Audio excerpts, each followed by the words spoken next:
there's one lady, she was undergoing IVF process.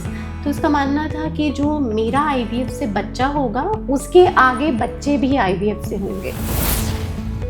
लोग कहते हैं कि अगर हम IVF करा रहे हैं तो कोई ना कोई फीमेल फैक्टर ज़रूर होगा, मेल फैक्टर को तो इट्स लाइक सोचा ही नहीं।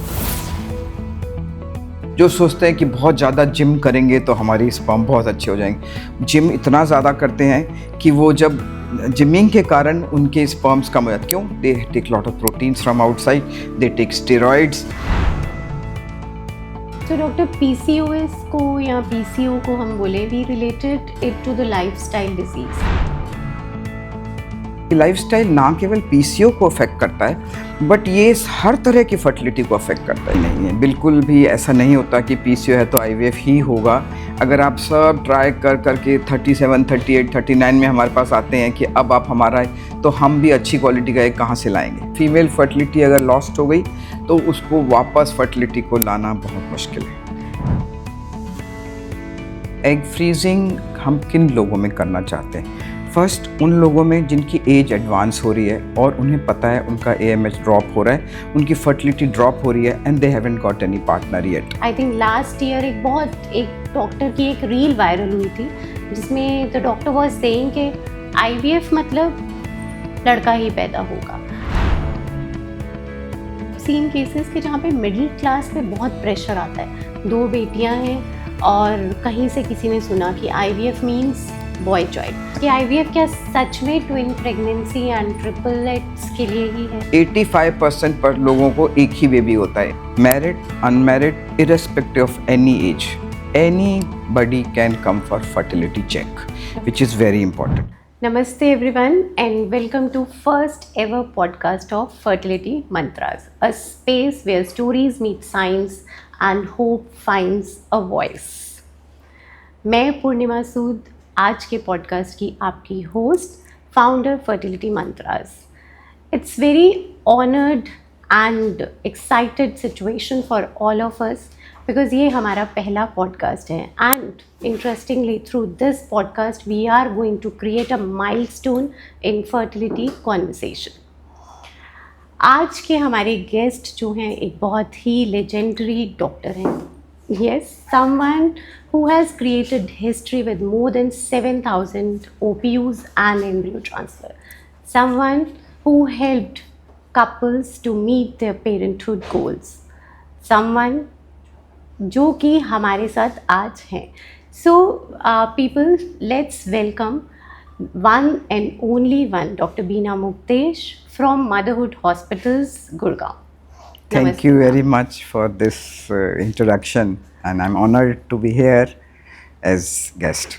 Thank you ma'am, it's our honor because आज के इस कॉन्वर्सेशन में हम बहुत सारी ऐसी बातें करेंगे जहाँ पे लोगों को लगेगा कि फर्टिलिटी ट्रीटमेंट जो है इट्स नॉट जस्ट बिकॉज कि डॉक्टर को पैसा बनाना है या उनको मेल चाइल्ड ही करना है। So because we are going to burst few myths and some facts we are really want people to know. That's very nice because ये बहुत ज़रूरी है। आज के अवेयरनेस क्रिएट करना is more important than doing it because if they don't know how will they do it. So ma'am, you have more than 40 years of experience in this field और जैसे कि अभी हमने कहा you have done more than 7,000 OPUs also. So gynaec की field में आपका बहुत बड़ा नाम है, लोग नाम लेते हैं। हम जब बोलते हैं कि doctor Beena so they said okay, वो वाले डॉक्टर बीना।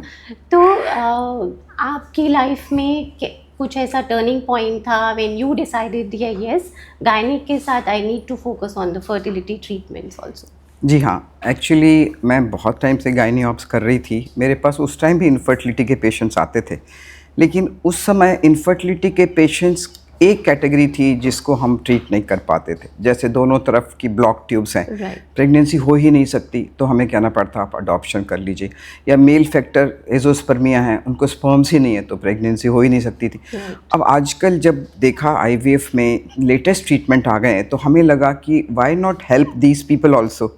तब मैंने सोचा why not I train myself in this field and that was quite a new field that time. So everything new is interesting for me, and even for the patients I could help the patient. So then I underwent training in UK and did my training in infertility and IVF and started doing IVF long back, 20 years back. Great. I also had my IVF journey, ma'am. So it was like in, you can say that 2001, I had my IVFs and all that. So I know, जैसे आपने बोला कि कुछ factors ऐसे हैं जिनको IVF की ही ज़रूरत है, and same was with me, blocked fallopian tubes. So doctor, आपको ऐसे नहीं लोग कभी कहते कि आप IVF प्रमोट कर रहे हैं, आप जान के लोगों को बोल रहे हैं आईवीएफ कीजिए, because I know it's like a common thing. आप एक बार आईवीएफ हॉस्पिटल या सेंटर के अंदर एंटर कर गए तो आप आईवीएफ करवा के ही निकलेंगे। सो आपको कभी लोगों ने ऐसा बोला है? देखिए, जनरली हमारे पास किस तरह के पेशेंट्स आते हैं जिनको 5 साल हो गए प्रेगनेंसी नहीं होती, 7 साल हो गए, दे नो कि समथिंग इज सीरियसली रॉन्ग, तो ये उन्हें नहीं लगता कि हम उन्हें आईवीएफ के लिए पुश कर रहे हैं, और जनरली एक्चुअली में होते ही वो पेशेंट्स हैं जिनको आईवीएफ की ज़रूरत होती है। तो इस तरह का कोई इम्प्रेशन पेशेंट्स को नहीं पड़ता। दूसरी चीज़, हमारी क्लिनिक जो प्रमोट करते हैं उसको हम खाली आईवीएफ क्लिनिक नहीं बोलते, फर्टिलिटी एंड आईवीएफ क्लिनिक बोलते हैं। इसका मतलब कि कुछ लोगों को बिना आईवीएफ के भी बेनिफिट होता है। मान लो 2 साल हुए हैं, 1.5 साल हुआ है, प्रेगनेंसी नहीं हो रही, और माइल्ड प्रोसीजर जैसे आईयूआई है, नेचुरल कंसेप्शन, लैप्रोस्कोपी, हिस्ट्रोस्कोपी से भी उनको प्रेगनेंसी हो सकती है, बट उनको एक्सपर्ट ओपिनियन किसी फर्टिलिटी स्पेशलिस्ट के पास जाके ही मिलेगा। तो इसीलिए हमारी क्लिनिक हम फर्टिलिटी एंड आईवीएफ करके प्रमोट करते हैं। जब वो थक जाते हैं फर्टिलिटी का टीम सब जगह से होके, तब हमारे पास मोटी मोटी फाइल्स लेके आते हैं कि अब आप आईवीएफ कर दीजिए। कुछ तो ऐसे पेशेंट भी होते हैं जो आते ही ऐसे हैं कि प्लीज़ हमारा आईवीएफ कर दीजिए क्योंकि हम थक गए हैं सब जगह बाकी ट्रीटमेंट करके। राइट। सो डॉक्टर, जैसे आपने बोला ब्लॉक्ड फेलोपियन ट्यूब्स हैं, आजकल बहुत कॉमन है पीसीओडी। अगर हम इसके पीसीओडी के नंबर्स देखें तो आई थिंक हर 5 फीमेल में 2 को पीसीओडी का इशू है। And it's like thing people are saying that we have tried everything, PCOD है तो आईवीएफ ही एक ऑप्शन है। So what is your take on this, because I really want to address this special thing on PCOD. हाँ जी, देखिए, हर PCO patient को आईवीएफ की ज़रूरत नहीं होती। 2 तरह के पीसीओज होते हैं। एक होता है ओव्यूलेटिंग पीसीओ, जो है उनको पीसीओ लेकिन उनका ओव्यूलेशन भी होता है एवरी मंथ। अगर ओव्यूलेशन होता है, एग रिलीज होता है, तो प्रेगनेंसी हो सकती है। और दूसरी तरफ के पेशेंट होते हैं जिनको मतलब आईवीएफ की ज़रूरत पड़ती है। उनमें कोई एक डोमिनेंट फॉलिकल या एग नहीं मैच्योर होता। अगर हम उनको स्टिमुलेट करते हैं तो बहुत सारे एग बन जाते हैं, तो हमको इतने सारे एग हम आईयूआई में तो यूज़ नहीं कर सकते। उन केसेस को आईवीएफ की ज़रूरत पड़ती है। तो इनको हम पेशेंट्स को देख के, उनकी साइकिल देख के, उनको डायग्नोज करके बता सकते हैं कि ये पेशेंट को स्ट्रेट अवे आईवीएफ की ज़रूरत पड़ेगी या हम आईयूआई ट्राई कर सकते हैं। ओके, तो ऐसा नहीं है पीसीओएस मीन्स आईवीएफ? नहीं, बिल्कुल भी ऐसा नहीं होता कि पीसीओ है तो आईवीएफ ही होगा। बहुत एक्सट्रीम केसेस के जो पीसीओ होते हैं, जो बिल्कुल रिजिड ओवरीज होती हैं, बिल्कुल रिस्पॉन्ड नहीं करती, उन लोगों में ज़रूरत पड़ सकती है, बट वो फिर बाकी लोगों को ज़रूरी नहीं है कि आईवीएफ की ज़रूरत पड़े। सो डॉक्टर, पीसीओएस को या पीसीओ को हम बोलें, we related it to the lifestyle disease. आजकल का लाइफस्टाइल आपको पता है, वर्किंग आवर्स ऐसे हैं, स्ट्रेस, हम मतलब आई थिंक लेट 20s में आते आते हम स्ट्रेस को ऐसे यूज़ करते हैं जैसे पता नहीं खाना खा रहे हैं हम। स्ट्रेस हो गया, it's like that. And lifestyle में स्मोकिंग है, अल्कोहल है। So what you suggest कि how we can just maintain that healthy lifestyle और हम ये छोटी छोटी चीज़ों को ठीक करें तो प्रेगनेंसी, और जैसे आपने बोला हर पीसीओ को आईवीएफ की ज़रूरत नहीं है। जी, actually PCO basically is a genetic thing, like they are there in patients from very beginning, but the thing is that they can ovulate also. Lifestyle से वो एक्सरेट हो जाती है। पीसीओज में जनरली ओवरवेट पेशेंट्स होते हैं, तो generally 2 तरह के होते हैं, एक लीन पेशेंट्स भी होते हैं और एक ओवरवेट। जो ओवरवेट पेशेंट्स होते हैं उन लोगों को वेट रिडक्शन से काफ़ी फ़र्क पड़ जाता है, ओव्यूलेशन होने लग जाता है। तो अगर वो लोग बाहर का खाते रहेंगे, लाइफस्टाइल नहीं मेंटेन, एक्सरसाइज नहीं करेंगे, तो उनका वेट रिडक्शन होगा नहीं। 10% वेट रिडक्शन भी अगर हो जाए तो उनमें ओव्यूलेशन होने लग जाता है। So this is such an interesting thing. But एक चीज़ इंपॉर्टेंट है, अगर बहुत समय से कोई ट्रीटमेंट ले रहा है और हम उनको बोलें कि जब तक आपका वेट रिडक्शन नहीं होगा आपका ट्रीटमेंट नहीं होता, वो भी ठीक नहीं है, क्योंकि उनका वेट रिडक्शन कितना भी वो कोशिश करें कभी कभी नहीं होता। तो उन केसेस में हम स्ट्रेट अवे भी वेट रिडक्शन का एडवाइस देते हुए थोड़ी बहुत एक्सरसाइज जो कर सकते हैं, कुछ मेडिसिन देकर हम उनको ओव्यूलेशन करा सकते हैं। ओके। तो लाइफस्टाइल, जैसे आपने लाइफस्टाइल की बात की, लाइफस्टाइल ना केवल पीसीओ को अफेक्ट करता है, बट ये हर तरह की फर्टिलिटी को अफेक्ट करता है। किसी भी कारण से फर्टिलिटी हो, इनफर्टिलिटी हो, अगर लाइफस्टाइल अच्छा नहीं है तो वही प्रॉब्लम है। ओव्यूलेशन नहीं होगा, डाइजेशन नहीं होगा, ड्रग्स काम नहीं करेंगी, और भी बहुत सारे फैक्टर्स हैं जो एडवर्सली इफेक्ट करती हैं एग और स्पर्म को। तो जैसे स्मोकिंग है, राइट। ड्रिंकिंग है, ड्रग्स हैं, ये सब डायरेक्टली एंड इनडायरेक्टली अफेक्ट करती हैं फर्टिलिटी को। तो ये बहुत इंपॉर्टेंट है। लेट नाइट्स है, स्ट्रेस है, रात को नींद ठीक नहीं आती, देर देर तक कंप्यूटर्स पे काम होता है, इन सब के कारण बहुत सारे पेशेंट्स का एएमएच कम होता है या उनके स्पर्म्स में प्रॉब्लम होती है। राइट। रिसेंटली मेरे पास भी एक केस आया था doctor, where the lady is just 27 years old and उसका AMH इज़ 0.3। सो मैंने भी पहला सवाल यही पूछा कि आप सोते कितने बजे हो, खाते क्या क्या हो।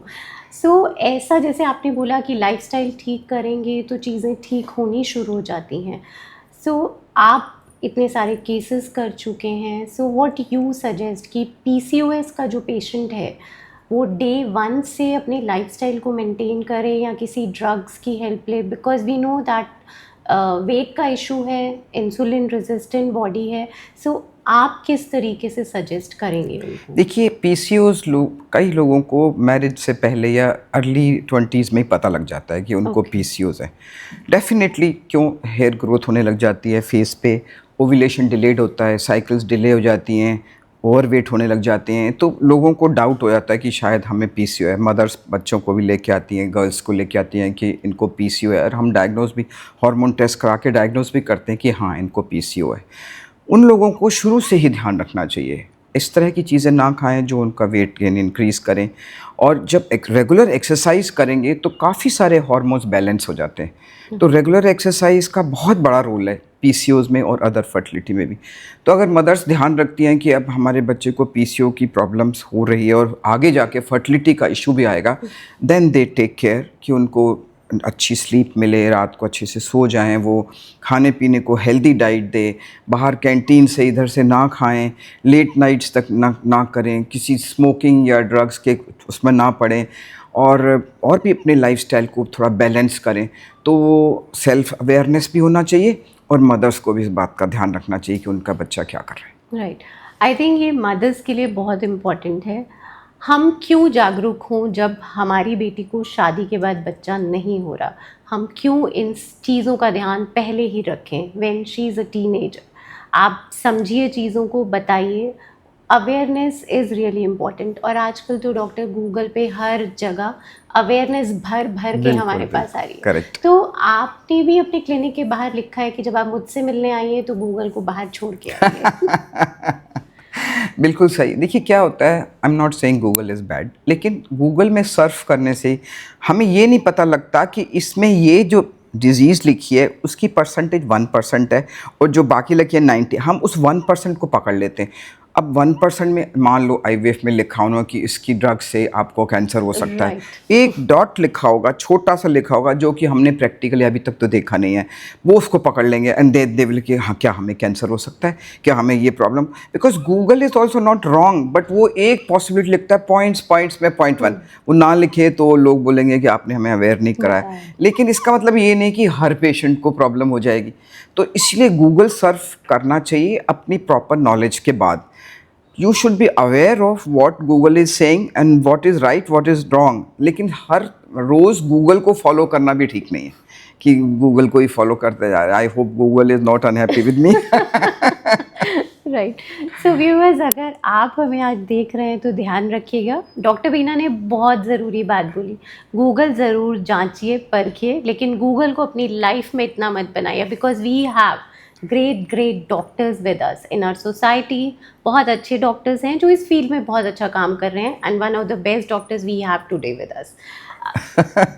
तो डॉक्टर, पहले जब IVF होता था तो इट्स लाइक IVF, अब बात करते हैं तो हम बोलते हैं IVF ICSI, and people are like, अरे इस डॉक्टर ने तो IVF बोला था, ये डॉक्टर IVF ICSI बोल रही हैं, कुछ तो गड़बड़ है। So what exactly is the difference between two of them, and आप अपने केसेस में कितना कन्वेंशनल आईवीएफ यूज़ कर रहे हैं और कितना आईवीएफ इक्सी प्रेफर कर रहे हैं? देखिए, सबसे पहले तो हमें ये पता लगाना पड़ेगा कि आईवीएफ और इक्सी में डिफरेंस क्या है। आईवीएफ बेसिकली हम लेडी की ओवरी से एग्स एक्सट्रैक्ट करते हैं with the help of ultrasound. जब हमारे पास एग्स आ गया, कन्वेंशनल आईवीएफ में हम उसकी चारों तरफ स्पर्म को स्प्रे कर देते हैं। Now sperm has to enter egg by itself, उसमें हमारी कोई वो नहीं होती है that we are helping the sperm to enter. ICSI में हम उस एग को एक मशीन से पकड़ते हैं, we select the best sperm और हम उसको एंटर कराते हैं so that they fertilize. So ICSI is a part of IVF, you can say it is an extended IVF. होता तरीका एक ही है दोनों का। आईवीएफ और इक्सी में केवल लेबोरेटरी का डिफरेंस है। लैब में उसमें स्प्रे कर देते हैं चारों तरफ और इक्सी में उसी एग को पकड़ के बेस्ट स्पर्म ढूंढ के डालते हैं। लेकिन लेडी के लिए आईवीएफ इक्सी या जो फीमेल आई है हमारे पास, उसके लिए एक ही बात है। बट वो लैब में डिफरेंस होने की वजह से रिजल्ट्स अलग अलग हो जाते हैं और उनका फर्टिलाइजेशन रेट में डिफरेंस हो जाता है। क्योंकि अगर स्पर्म वीक है तो वो अंदर एंटर नहीं कर पाएंगे, लेकिन अगर हमने इक्सी कर दी तो हम उनको एंटर करा देते हैं तो फर्टिलाइज हो जाते हैं, तो सक्सेस रेट बढ़ जाती है।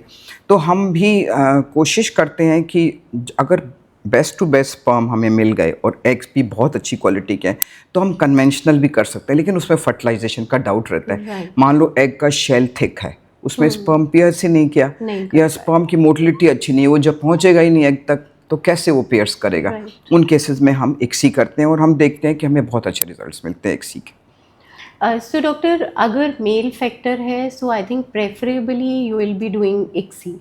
यस, मेल फैक्टर है क्योंकि जब स्पर्म को अपने आप पेयर्स करना है और अगर मेल में वीकनेस है स्पर्म की तो पेयर्स ही नहीं कर पाएगा, तो हमें ही उनको हेल्प करनी पड़ेगी ना। राइट। एंड डॉक्टर, आजकल, बल्कि आज ही सुबह I was just reading a newspaper, तो उसमें था कि government is really worried about male child and female child ratio, particularly in Haryana. So उनका मानना है कि कहीं ना कहीं अनरजिस्टर्ड आईवीएफ सेंटर्स हैं जो इस चीज़ को बढ़ा रहे हैं, like they are motivating the male child production. And I think last year एक डॉक्टर की एक रील वायरल हुई थी जिसमें द डॉक्टर वाज सेइंग कि आईवीएफ मतलब लड़का ही पैदा होगा। सो आपसे हम जानना चाहते हैं कि एग्जैक्टली ये आईवीएफ और मेल चाइल्ड बर्थ का क्या इशू? देखिए, ये बहुत इंपॉर्टेंट चीज़ आपने पॉइंट आउट किया and very nicely taken up. सबसे पहले तो हमें ये जानना चाहिए कि हमें आईवीएफ करने से मेल कैसे पता लग सकता है। फर्स्ट ऑफ ऑल, जो भी एम्ब्रियो हम बनाते हैं उसकी बायोप्सी लेके जब हम टेस्टिंग के लिए जेनेटिक लैब में भेजेंगे, वो ही बता पाते हैं कि ये एम्ब्रियो मेल है या फीमेल है। बायोप्सी करने के लिए डे 5 पे एम्ब्रियो को जब हम जेनेटिक लैब में भेजते हैं उसके लिए बहुत सारी फॉर्मेलिटीज़ करनी पड़ती है और उसमें सारे डिटेल्स गवर्नमेंट को देने पड़ते हैं, जेनेटिक लैब को सारे डिटेल्स देने पड़ते हैं। It's very expensive process. तो कैसे कोई आईवीएफ में, नॉर्मल आईवीएफ में वो करेगा, बिकॉज उसकी कॉस्ट ही इतनी है, कोई नहीं कर सकता। प्रॉब्लम क्या होती है कि generally some of the ultrasound centres which are not known, they come to know कि ये मेल बन रहा है या फीमेल बन रहा है, they might do, but IVF में ऐसा चांस ही नहीं है कि कोई इसको पता लगा के।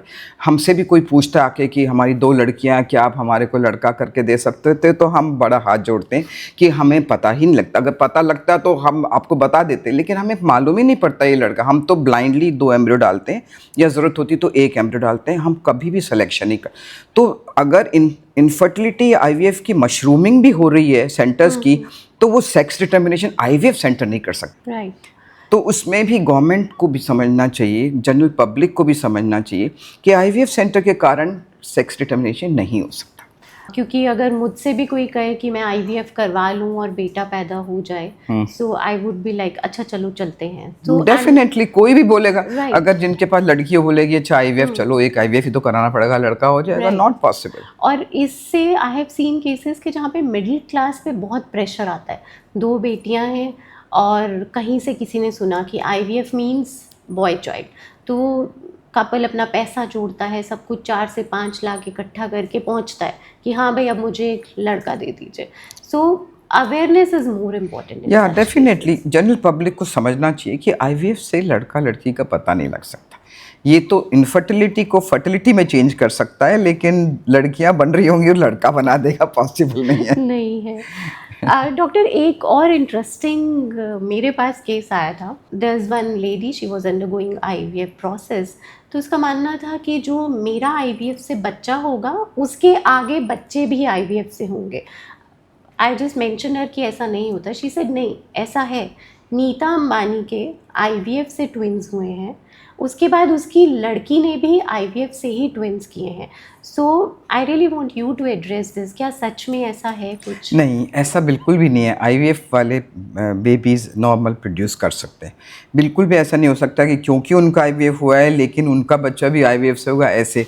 मेरे पास बहुत पेशेंट्स आते हैं। See, I am treating second generation now. Right. मैंने एक जनरेशन के बच्चों की डिलीवरी करा दी, अब उनके बच्चे मेरे पास फर्टिलिटी के ट्रीटमेंट के लिए अगर आते हैं तो ऐसा नहीं है, बिल्कुल भी नहीं है। सो डॉक्टर, एंडोमेट्रियोसिस ये भी बहुत कॉमन है, और हमारे यहाँ तो बोला जाता है कि अगर पीरियड्स में आपको पेन हो रहा है तो सह लो, गोली खा लो, हॉट पैक रख लो, दैट्स इट।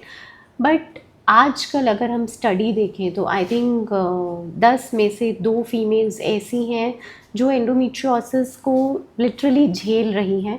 एंड अगर मैं अपनी लैंग्वेज में बोलूँ तो एंडोमेट्रियोसिस एक ऐसा ज़िद्दी लवर है जो आपसे प्यार बहुत करता है। So what is your take on this endometriosis and how you help young girls, teenagers and even जब इनफर्टिलिटी इश्यूज आते हैं देन? जब यंग गर्ल्स हमारे पास सीवियर पेन ड्यूरिंग पीरियड्स आते हैं तो हम उनका अल्ट्रासाउंड ज़रूर करते हैं, क्योंकि 2 तरह से उनको पेन हो सकता है। एक तो हो सकता है उनको ओव्यूलेशन के कारण पेन हो, जो कि they are not aware, young girls हैं, उन्हें मालूम नहीं ओव्यूलेशन के टाइम पेन होता है, या फिर हो सकता है एंडोमेट्रियोसिस भी हो। तो अगर हम एक बार डायग्नोज कर देते हैं कि इनको एंडोमेट्रियोसिस है and they are unmarried, we give them medical treatment only, we cannot do anything else. But when the patients come to us with endometriosis and they are married and they are trying and they are not able to conceive, then the line of treatment is totally different depending on degree of endometrium. उनका endometrium किस degree का है उसके ऊपर line of treatment depend करता है।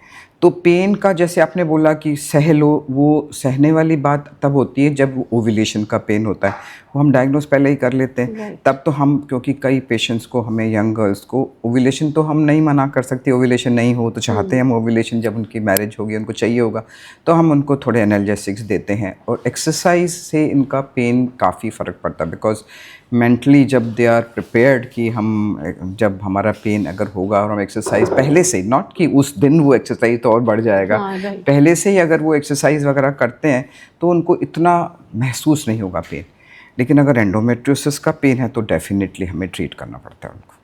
And doctor, endometriosis के usually जितने मैंने केसेस देखे हैं उसमें ये कहते हैं कि ये ग्रेड 1 हो गया, ग्रेड 2, ग्रेड 3। सो कौन सा ऐसा ग्रेड ऑफ एंडोमेट्रियोसिस है जिसमें IVF is the only last resort? देखिए, ग्रेड 3 एंड ग्रेड 4 अगर एंडोमेट्रियोसिस है, उसमें बहुत चिपक जाता है अंदर, एडहेशंस बहुत ज़्यादा होते हैं, ओव्यूलेशन नहीं हो पाता, ट्यूब की मोटिलिटी कम हो जाती, तो हमें 95% केसेस में आईवीएफ ही। सो अगेन एंडोमेट्रियोसिस का पेन, एंडोमेट्रियोसिस का grade and I think diagnosis यहाँ पे सबसे जी ज़्यादा जी जी इम्पोर्टेंट। जनरली अगर पेशेंट हमारे पास में आते हैं और उनको पेन अगर नहीं है और एंडोमेट्रियोसिस माइल्ड है, तो हम उनको नॉर्मल भी कोशिश करते हैं कि हो जाए। लेकिन अगर उनको पेन भी सीवियर है और उसके बाद एंडोमेट्रियोसिस एक्सटेंसिव है, क्योंकि एंडोमेट्रियोसिस में फर्टिलिटी का एक बहुत ही नेगेटिव रोल है, इन द सेंस कि एंडोमेट्रियोसिस अगर होता है तो वो नॉर्मल ओवरीज को एनगल्फ करता है। तो जो नॉर्मल फॉलिकल बन रहे होते हैं, because of endometriosis and ovarian disease, ये ओवेरियस की होती है, तो वो धीरे धीरे उन नॉर्मल फॉलिकल्स को भी अपने अंदर ले लेता है और उनको भी एंडोमेट्रियोसिस बना देता है। तो हमारे पास नॉर्मल फॉलिकल जिसमें ओव्यूलेशन होता है बहुत कम बचते हैं। इसीलिए जितना जल्दी हो सके एंडोमेट्रियोसिस के पेशेंट्स को डॉक्टर को अप्रोच करना चाहिए, बचे हुए नॉर्मल फॉलिकल्स को यूज़ करना चाहिए, जिससे कि एटलीस्ट उनको अपने एग से प्रेगनेंसी हो जाए। ये ना हमारे पास आए तब पता लगा पूरी ओवरी एंडोमेट्रियोटिक है, हम कुछ कर भी नहीं पा रहे उनका। तो ये बहुत इंपॉर्टेंट है कि एंडोमेट्रियोसिस अगर है, you must take a quick treatment so that at least you can produce with your own eggs. Right. I think यहाँ पे again it's all about awareness. अगर आपकी बेटी को पेनफुल पीरियड्स हैं तो एनकरेज मत कीजिए कि एक पेन किलर खा लो, इट्स ओके, मुझे पेन होती थी, तुम्हें हो रही है तो कौन सी बड़ी बात है, डॉक्टर के पास ज़रूर लेके जाइए। ये बहुत छोटे छोटे पॉइंटर्स हैं, बट हम अपनी आगे आने वाली जनरेशन को इनफर्टिलिटी के ट्रीटमेंट से इसी तरीके से बचा सकते हैं, या यूँ कहिए अवेयर कर सकते हैं। Doctor, egg freezing is like going एकदम जूम की तरह, और कितने लोग आते हैं जिन्होंने काफ़ी सारी सीरीज़ हैं, मसाबा मसाबा सीरीज़, उसमें एग फ्रीजिंग को एक बहुत अच्छे तरीके से सामने लेकर आए हैं। सो आपके पास क्या सच में एग फ्रीजिंग के केसेस इंक्रीज़ हुए हैं? जी, देखिए ऐसा है, एग फ्रीजिंग हम किन लोगों में करना चाहते हैं? फर्स्ट, उन लोगों में जिनकी एज एडवांस हो रही है और उन्हें पता है उनका AMH ड्रॉप हो रहा है, उनकी फर्टिलिटी ड्रॉप हो रही है and they haven't got any partner yet. अगर वो वेट करते रहेंगे तो एक समय ऐसे आएगा जब उन्हें पार्टनर मिलेगा, उनके एग्स नहीं होंगे। राइट। तो ये बहुत ही इम्पॉर्टेंट रोल, और आजकल जैसे आप देख रहे हैं लेट मैरिजेस हो रही हैं लोगों की, they are not ready for marriage and once they get married they are not ready for the baby soon. तो उन केसेस में भी they can come to us, if they are married they can freeze their embryos. There was a very good topic recently released in the newspaper, Right. and I had written that topic, which says that embryo freezing can also be done if you do not want pregnancy straight away. Right. You want to have postpone it for due to any reason, somebody is very sick in the family, finances problem hai, job problem hai, you are not just getting, so that time, but you know that your fertility is going down, that time you can freeze your egg. See, one has to understand, आज अगर किसी ने egg fridge कराया और उनकी as 32, 33 और 34 years भी है, हमारे एग्स तो 34, 35, 33, 34 के होंगे, they want pregnancy at 37 weeks, 37 years, तो उन 4 साल में उनकी एग क्वालिटी तो इतनी डिटीरियोरेट हो जाएगी। पर हमारे पास जो फ्रोज़न पड़े हैं वो तो 33, 34 के ही होंगे, तो उनकी एग क्वालिटी अच्छी होगी। जो 38 में प्रोड्यूस करेंगे या 39 में प्रोड्यूस करेंगे, उसकी एग क्वालिटी इतनी अच्छी नहीं होगी। तो एक वो कैटेगरी है जब लोग एग फ्रीज़ कराने आ सकते हैं। दूसरा, किन्हीं का कैंसर का ट्रीटमेंट चल रहा है, उनको मालूम है ट्रीटमेंट होगा तो उनके एग्स चले जाएंगे, वो भी एक कैटेगरी हमारे पास में आती है जो एग फ्रीज़ कराने के लिए आती है। लेकिन प्रॉब्लम क्या है, लोगों को अवेयरनेस नहीं है कि हमें एग फ्रीज़ कराना चाहिए या वी कैन स्टिल वेट। सब कुछ लोग ये सोचते हैं एग फ्रीज़ करा दिया हमने तो इसका मतलब हमारे सारे एग ख़त्म हो जाएंगे, ऐसा नहीं होता। हर साइकिल में नए एग्स आते हैं, जब नए एग्स आते हैं तो आपने एक फ्रीज़ करके, like you put something in the bank balance आपने बना लिया। जब उनकी मैरिज होती है, when ever they get a partner, ये ज़रूरी नहीं कि उनको वो एग्स यूज़ करने या वो एम्ब्रियोज यूज़ करने, they can have a normal life and they can have a normal pregnancy. अगर नॉर्मल प्रेगनेंसी किया तो ज़रूरत ही नहीं है, बट अगर नॉर्मल नहीं हो पाती then they can fall back on those eggs जो हमारे पास फ्रोज़न है। तो ये कितनी अच्छी बात है। ये भी मिसकंसेप्शन होता है कि हमने एग फ्रीज़ कर दिया तो हमको फिर वही यूज़ करना पड़ेगा, हम नॉर्मल तो कर ही नहीं सकते। कर सकते हैं नॉर्मल, लेकिन at least you safe guarded your fertility, कि अब आपकी फर्टिलिटी ख़राब नहीं हो सकती है। अगर नहीं हुआ तो हम फ्रोज़न एम्ब्रियोज या फ्रोज़न एग्स यूज़ कर लेंगे। तो डॉक्टर, कितने सालों तक हम फ्रीजिंग कर सकते हैं? कर सकते हैं 5 इयर्स तक भी कर सकते हैं, उसके बियॉन्ड भी कर सकते हैं, बट 5 इयर्स तक तो डेफिनेटली हम कर सकते हैं। And what about the sperm freezing? Sperm freezing इतना कॉमन नहीं है जितना एग फ्रीजिंग। इतनी इम्पॉर्टेंस तो एग फ्रीजिंग की ज़्यादा है, क्योंकि स्पर्म तो लेट तक भी लोग प्रोड्यूस कर सकते हैं, मेल्स प्रोड्यूस कर सकते हैं। हालांकि क्वालिटी में गो लिटिल डाउन, बट फिर भी प्रोड्यूस। लेकिन फीमेल्स तो एक तरह से इट्स लाइक इलास्टिक, आपने एक बार इलास्टिक लूज़ हो गया तो वापस नहीं ला सकते ना। इसी तरह से फीमेल फर्टिलिटी अगर लॉस्ट हो गई तो उसको वापस फर्टिलिटी को लाना बहुत मुश्किल है। सो डॉक्टर, नेचर ने भी कहीं ना कहीं बायस कर दिया मेल फीमेल को। बट नेचर ने बायस किया है, लेकिन साइंस ने उसको एक अवेयरनेस दिया ना।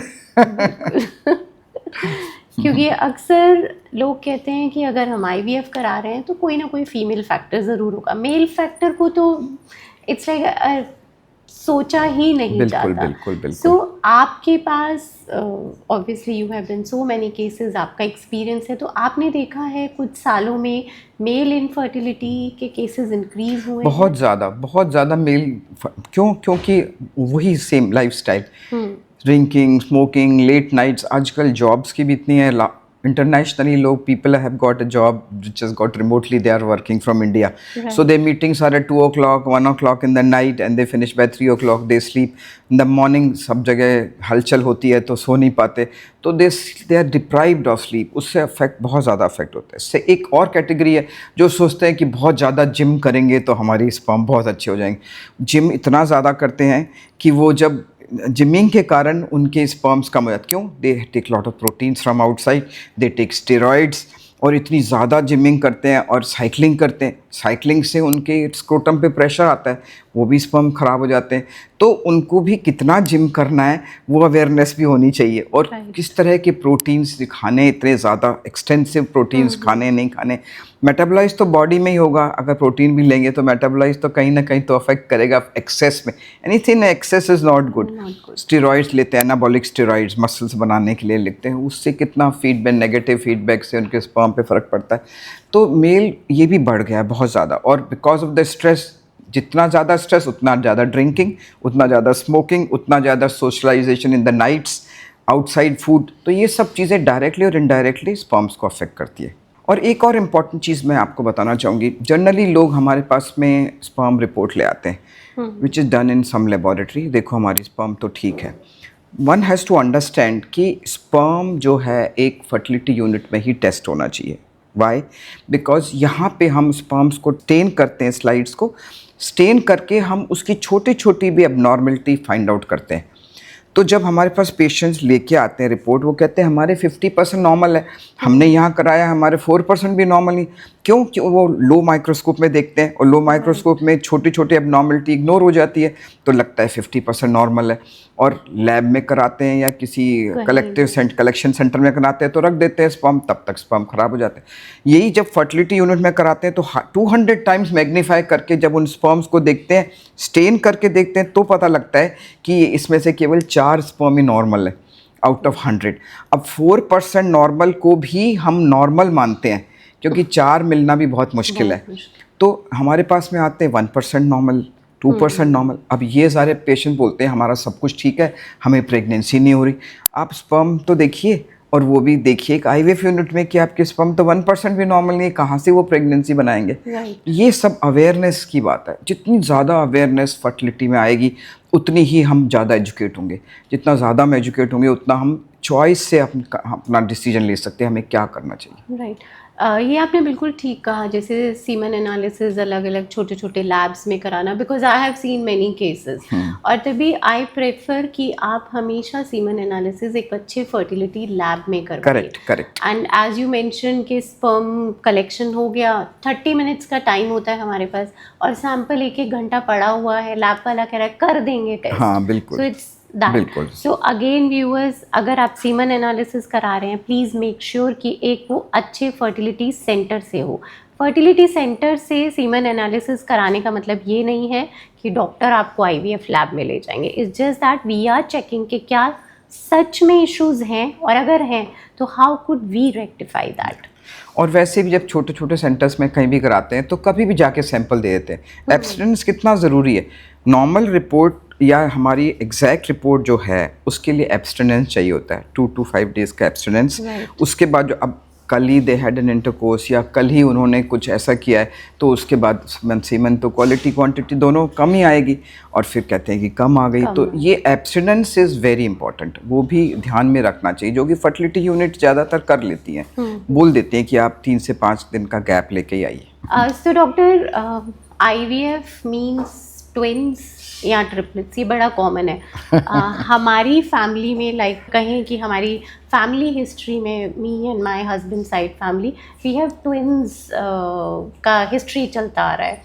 सो जब हमारी फैमिली में किसी के ट्विंस होते हैं, सो लोग मुझसे पूछते हैं आप तो आईवीएफ के उसमें काम करती हैं, तो आपने इनका भी आईवीएफ करवाया.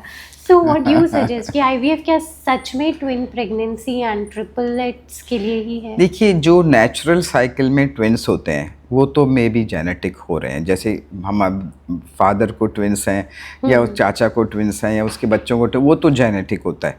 लेकिन जो आईवीएफ में होते हैं ट्विंस, जब हम 2 एम्ब्रियो डालते हैं तो ट्विंस हो सकते हैं, ज़रूरी नहीं है कि ट्विंस होंगे। अगर हम 1 एम्ब्रियो डालेंगे तो एक ही प्रेगनेंसी बनेगी, ट्विन तो वो हो नहीं सकती। और 2 एम्ब्रियोज जनरली लोग किस लिए डालते हैं, क्योंकि हो सकता है एक ना इम्प्लांट हो और एक ही हो। तो in spite of putting 2 embryos 85% पर लोगों को एक ही बेबी होता है, इन स्पाइट ऑफ पुटिंग 2, क्योंकि दोनों इम्प्लांट नहीं होते।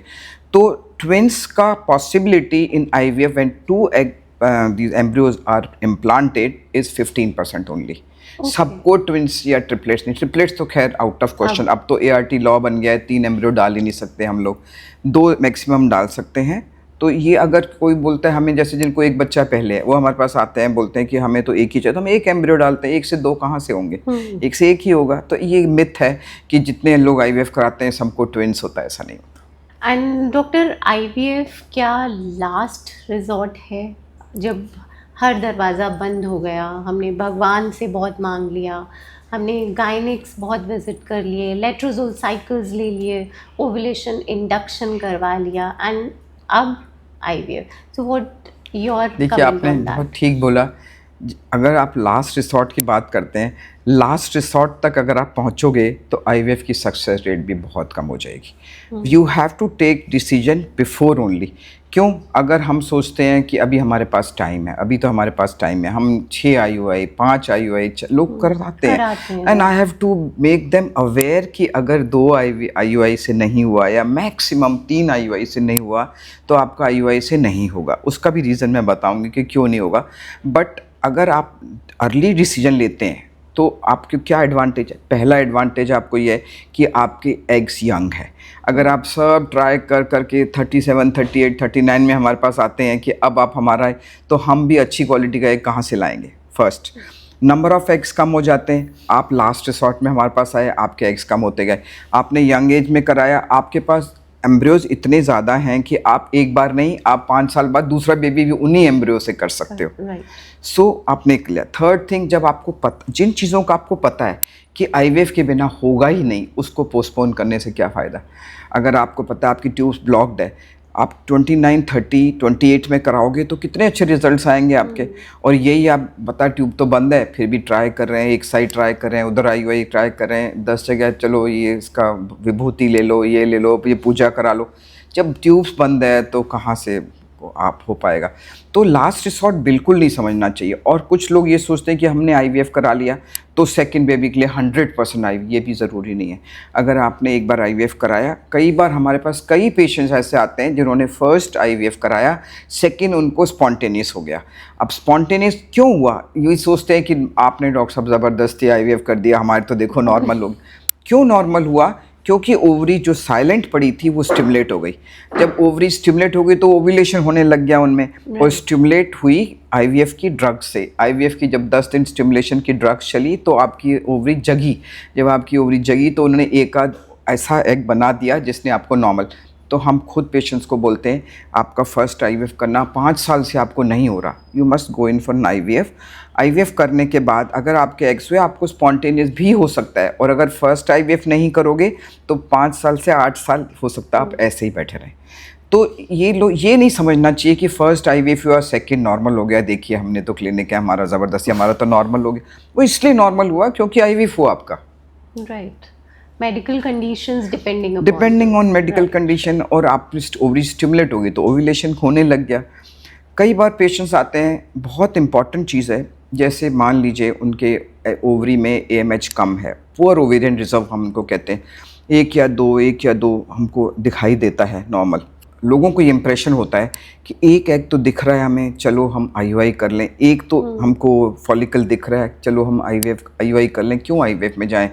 ये समझना चाहिए कि जो एक दिख रहा है हो सकता है फॉलिकल उसमें एग ही ना हो, या नंबर ऑफ़ एग्स जितने कम होते हैं उतना इम्प्लांटेशन रेट कम होता है, और जितना एज बढ़ता जाता है उतना ही इम्प्लांटेशन रेट कम होता है। अगर यंग एज में कोई IVF कराता है, 10 एम्ब्रियो बने हैं तो उसमें से 8 इम्प्लांटेबल होंगे, और अगर वो ही 38, 39 में कराता है तो 10 एम्ब्रियो बाय चांस, वैसे तो बनेंगे नहीं, पर अगर 10 एम्ब्रियो बन गए तो उसमें से 3 ही इम्प्लांटेबल होंगे because of as.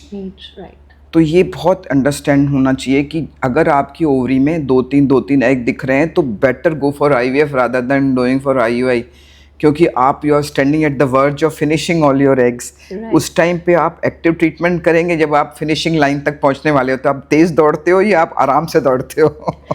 Right doctor, एक parting note for our viewers कि आप आईवीएफ के लिए लोग यूजुअली, आपने जैसे अभी बोला कि आखिर में जाते हैं, सो व्हाट यू सजेस्ट कि हम अगर फैमिली प्लान कर रहे हैं आफ्टर मैरिज, सो कितने साल तक वी कैन वेट, या कब हम ये सोचें कि yes now we should visit a normal gynaec and go for the prelims test and all that? हाँ, देखिए, सबसे पहले तो married unmarried irrespective of any age, anybody can come for fertility check, which is very important.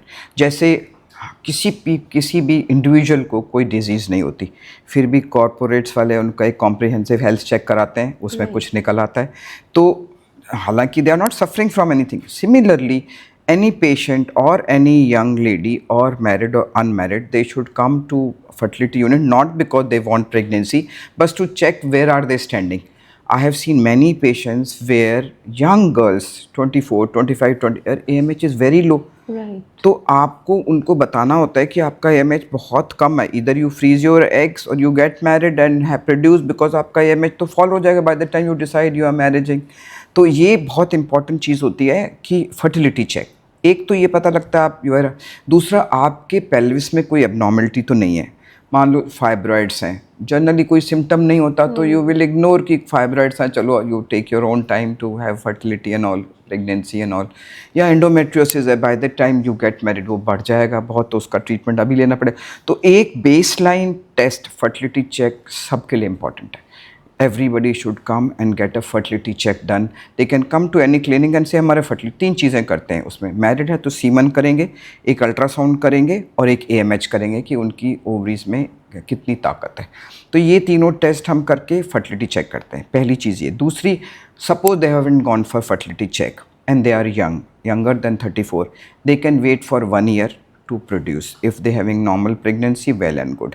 अगर 1 साल तक उनको pregnancy नहीं होती and they are almost 34 35 below 34, they should come for checkup. And in case if they are above 35, even in 6 months, if they don't conceive within 6 months, they should come to IVF unit or maybe fertility unit for the doctor to check. So age is important, और समय सच में भागता है, समय किसी के लिए नहीं रुकता। समय की पहचान यही है कि अपनी फर्टिलिटी को अपने हाथ में पकड़ के रखिए। Make sure that you visit the doctor at right time. So doctor, any other advice? ये मैं आपको यही बोलना चाहती थी कि जैसे फर्टिलिटी की बात अगर आती है, हमारे पास बहुत ऐसे पेशेंट्स आते हैं जो आके हमारे पास रिपेंट करते हैं, कहते हैं I wish we would have known कि हमारी फर्टिलिटी इरिवर्सिबल है, हमें पता ही नहीं था। अगर हमें पता होता तो हम एक एक्टिव ट्रीटमेंट जल्दी ले लेते। तो my advice is that don't be scared of coming to any fertility unit और IVF unit, because every doctor is not will push you for IVF first, because there are many other treatment also. Second, take care of your age, because age is such a thing which is really going to affect your fertility. And third, fertility check as we mentioned, आप कराइए, किसी भी age में एक fertility check कराइए। And fourth is don't Google too much, because अगर आप बहुत ज़्यादा गूगल करेंगे तो उसमें थोड़ी प्रॉब्लम होती है, बिकॉज गूगल सब कुछ चीज़ें नहीं बताता, और अगर कुछ बताता है तो आप उसको पकड़ लेते हो, जबकि वो 5% पॉसिबिलिटी होती है उसकी। तो थोड़ा सा ध्यान रखें। पर मैं ये नहीं कहती कि आप गूगल करें ही मत, आपकी इन्फॉर्मेशन के लिए गूगल ज़रूर करिए, but don't do too much of. You should compare and talk to your doctor also regarding this and then take decision. Right, so it is really important कि आप एक अच्छे डॉक्टर से मिलें और समय से मिलें। और हम यही चाहेंगे कि आप अगर अपने फर्टिलिटी ट्रीटमेंट के बारे में सोच रहे हैं तो you can always visit doctor Beena at Motherhood hospitals in Gurgaon. आइए, मिलिए, बात कीजिए, समझिए कि आपकी फर्टिलिटी के कंसर्न्स क्या हैं और उनका ट्रीटमेंट क्या है। So thank you doctor Beena, thank you so much. Thank you so much, thanks a lot. बहुत अच्छा लगा आपसे सब चीज़ें समझ के, और हमारे व्यूअर्स को भी बहुत फ़ायदा होगा। एंड जैसे कि मैंने बोला कि फर्टिलिटी ट्रीटमेंट राइट टाइम पे और एक राइट डॉक्टर से होना बहुत ज़रूरी है। और देखिए, मैं आपको यही बोलना चाहती हूँ कि आप जैसे लोग जब फील्ड में आएंगे those people who create awareness, ये कितना इम्पोर्टेंट रोल है आपका, बिकॉज अगर आप अवेयरनेस नहीं क्रिएट करेंगे तो हाउ विल दे नो. तो I am happy that people are coming forward and they are creating awareness amongst themselves and to the people also who really need help. So thank you so much for inviting me for this podcast, and your questions were really interesting. Thank you. Thank you, doctor.